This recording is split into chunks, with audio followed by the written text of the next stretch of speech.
के पास ले जाइए। ठीक है।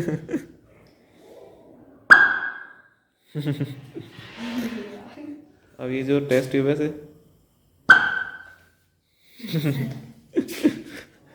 आराम से।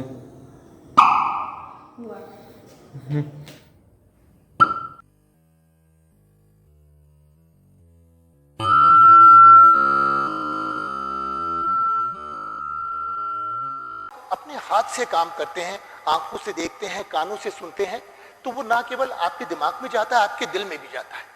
और हमारे हाथ, हमारा मस्तिष्क और हमारा दिल, ये सब एक दूसरे से इंटरकनेक्टेड है। तो हम जो कुछ भी करके सीखते हैं वो ज्यादा पुख्ता होता है, वो ज्यादा गहराई तक उसकी पैठ होती है।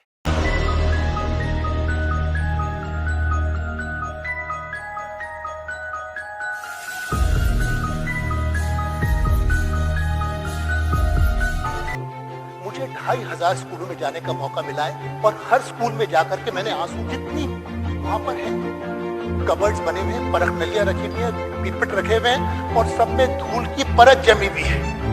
ये विज्ञान की असलियत है इस देश में, जो बच्चों को अंधकार में झोंक रही है।